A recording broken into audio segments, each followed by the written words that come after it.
Hi friends, it's Valerie. Welcome back to this week's What's for Dinner. If you are new here, I would love if you would hit that subscribe button and join my YouTube family. And don't forget to leave a like or comment down below because it really does help my channel. Today's video, I've just got some dinners for you, some pretty good dinners.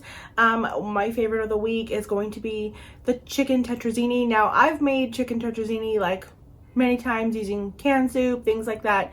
This was like a from scratch one. It used mushrooms. It had a nice crumbly top. It was so good, so good. Definitely never going back to using, okay, I'm not gonna say ever, because sometimes, you know, you just need something quick, super quick. Throwing a can of soup in can be really great for that, but if you have the extra time, it's definitely worth it because this was a delicious meal. But let's just get started. On this night, I needed a super simple, quick meal, so I'm so glad that times like this I keep things like Salsa Verde chicken in the freezer. So I had frozen chicken and frozen Spanish rice in the freezer, and I just kind of defrost them in the microwave using the defrost function for about 5 minutes each. Then I warmed them in pans, and I served them. So I didn't have any small flour tortilla, like taco tortillas, so I just used like whatever flour tortillas I had. I just put the Salsa Verde chicken with some shredded cheddar cheese and some sour cream. Kept it real simple. You can add extra salsas that you like, and I served that with the rice, and it was done in under 20 minutes. And I will leave a link in the description box down below that will lead you to the original video where I made this Salsa Verde chicken in the crock pot. I had some super busy days this week, so I was trying to find some meals that were quick and easy for me. I had some ground turkey already cooked, so that's why I was doing this recipe. But if you don't, you'll need to cook up your ground turkey at this point, or ground beef if that's what you like. And to a skillet, I am cooking up about 1.5 cups of onion that was diced up. I'm going to just saute that in some olive oil. And then I'm adding in, you'll need some shredded carrots. You can grate them yourself if you want, but you'll need a cup worth of carrots. I got this already bagged kind just to make my life easy. And then a few cloves worth of some minced up garlic. And then it used some ginger. I think it was ginger paste. I used some of the squeeze kind, it says a half a teaspoon. I used more than that. That's because I really like the taste of ginger. And I let those saute for a couple minutes to get the carrots just to begin to soften. And then I added in my ground turkey. Now, like I said, I had this already cooked up in the refrigerator, so I just put it in there to warm it up. And then I'm adding in a 1/4 cup of chicken broth, kind of deglazing a little if that's what you need to do. And then add in 5 cups of shredded up cabbage. You can also use coleslaw bags. I've used those many times, but I wanted to use cabbage this time, so that's what I did. And then to that, I'm adding in 2 tablespoons of soy sauce and 2 teaspoons of rice wine vinegar. If you don't have that, use apple cider vinegar. I've done that many times. Then a half a teaspoon of salt and a 1/4 teaspoon of black pepper. And you're going to stir that together. I'm using my wooden spatula here to just kind of press that cabbage down to the bottom of the pan. I kind of want to push it under the ground turkey as best I could. This is going to make sure that it's getting the most contact with the pan. You know, the ground turkey and carrots, they've been sauteing a bit, so I just really want to make sure that that cabbage gets softened well. So I push it down, put the lid on it. I'm going to turn the heat to medium low, and I'm going to let that cook for about 12 to 15 minutes. That's going to just depend on the doneness that you like your cabbage to be. Next, I'm drizzling some sesame seed oil on the top of mine and mixing it in. Now, this is to my preference. You can do like the recipe says, and just when you're serving them, drizzle a little bit on each bowl, but I really love sesame oil, so I went ahead and add that in. And then I serve this over white rice, and I put some green onions and some sesame seeds. I also had some of these like chow mein noodles. They're like a dry crispy noodle. I also like serving this with like wonton strips or something like that, like a crispy wonton strip, but I didn't have any of those, so that's why I used these. I used to love these as a kid, and they add a nice crunch to the bowl. And I didn't get any video or picture of this, but we started eating this and I was like, it needs some sauce. So if you have like a boom boom sauce already, that would work. I just made a mixture of sriracha and mayo and drizzled it on top. It just added a nice flavor, and I love a good sauce on top of my bowls like this. But this was a quick, easy, and very delicious meal. On this night, we had some sandwiches for dinner. I'll just show you what we kind of put on them. I used On one half of the bread, I put some of this Sir Kensington's Chipotle mayo. This stuff is really good, so I thought that would give some nice flavor. On the other side, I just put regular mayonnaise. I am doing this on like a multi-grain bread because that's what I like. I put some of the turkey deli turkey from Sam's Club on the bottom with some Havarti cheese, sliced cucumbers, sliced tomatoes, onion, and avocado. I put some lettuce, and that was it. I served it with a pickle and some chips, and it was a quick, easy, and really good dinner. I'm adding a little bit of oil in a pan over medium-high heat, and I'm adding in 8 ounces of sliced mushrooms. Now the recipe actually calls for 1 pound, so I only had half of that. It still worked out fine, like you wouldn't have known. In fact, if you're not a huge fan of a lot of mushrooms, you might want to actually go with this amount, but if you love your mushrooms like I do, probably would want to increase it. And I just sauteed those for 5 to 7 minutes, then I removed them from the pan, and then to the pan I'm adding 3 tablespoons of butter, letting that melt, and then I'm adding in 3 tablespoons of flour, and I'm whisking that together. We're going to let that cook for a couple minutes to remove the raw flour taste, and then we will slowly add in some chicken broth. This is 2 cups of chicken broth that we're adding in a little bit at a time, about a quarter cup at a time, and just keep whisking and adding it in, and then it's going to start really bubbling once you finish that up. And I'm going to let that thicken for 3 to 4 minutes here until it starts to coat the back of a spoon. Once that happens, we'll lower the heat to the lowest setting. That's going to stop our sour cream from curdling. And then once it's low, we'll add in half a cup of sour cream, 1 teaspoon of garlic powder, and a half a teaspoon of onion powder. And mix that all together so it's all nice and smooth. You're just wanting a nice base for all like your other dairy products like your cheese.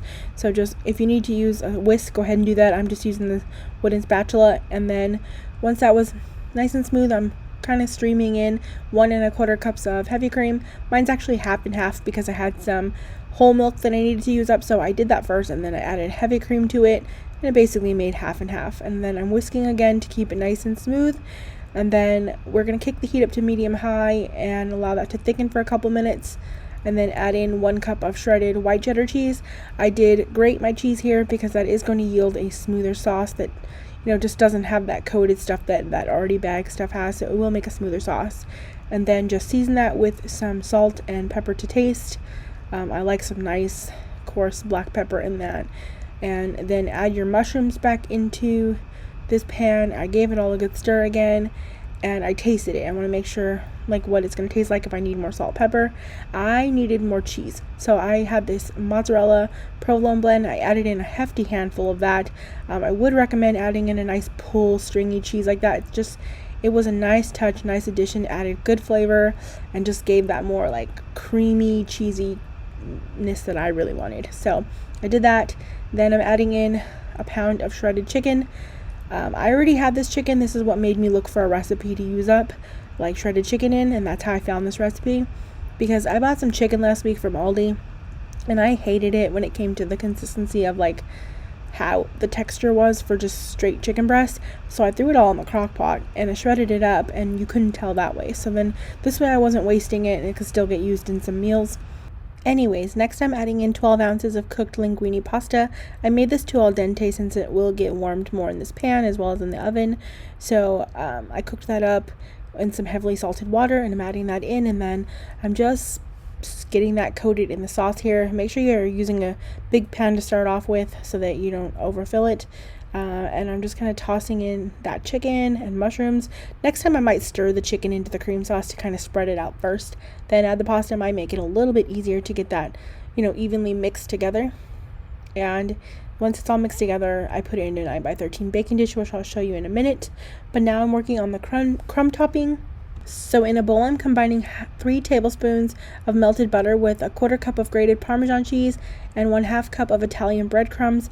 And I'm just stirring that together to get all those breadcrumbs coated with the melted butter, and this is going to make a nice crumbly topping.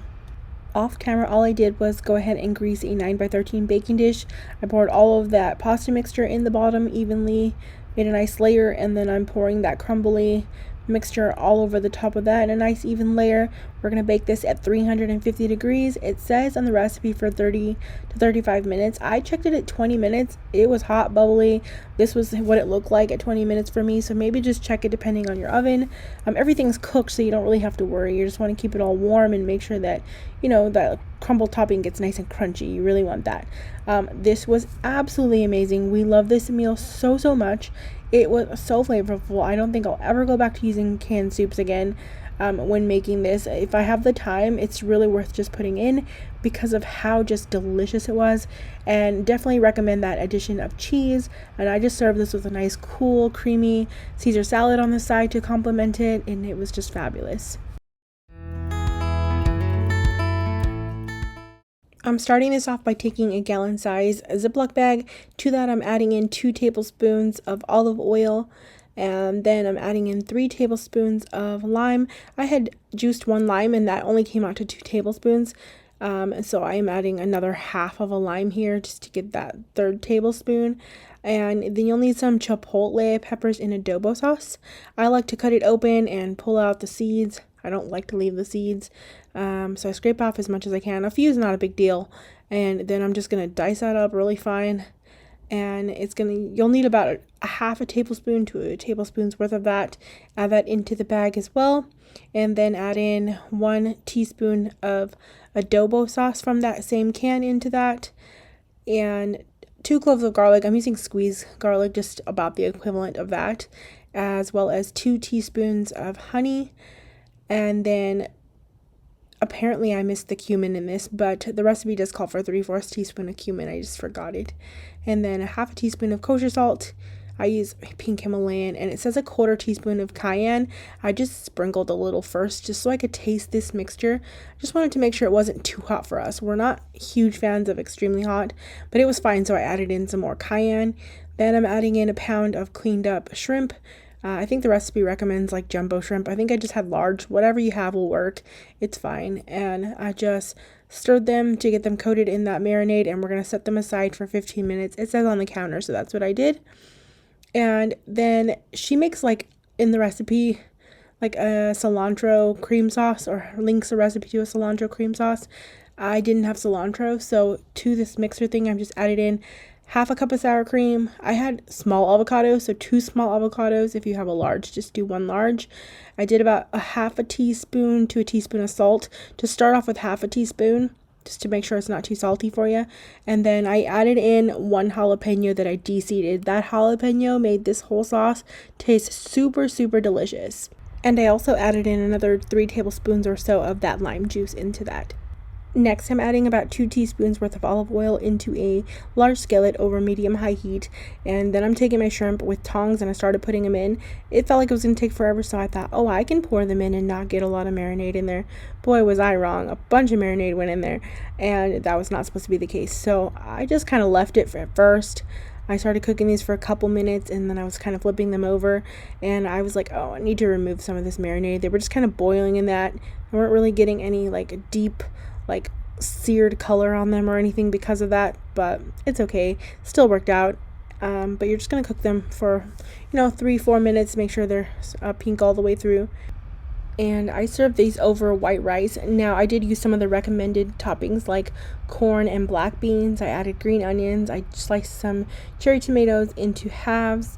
I put some avocado, and of course that avocado jalapeno dressing that I made. That stuff was so good. I put a little for the picture so it didn't cover everything in the picture, but later on I put so much more sauce. I love a good sauce, and this was really just so fresh and so delicious. Thanks so much for watching, friends. Don't forget to hit that subscribe button and that little bell so you don't miss out on any future videos, and I hope you all are having a great day.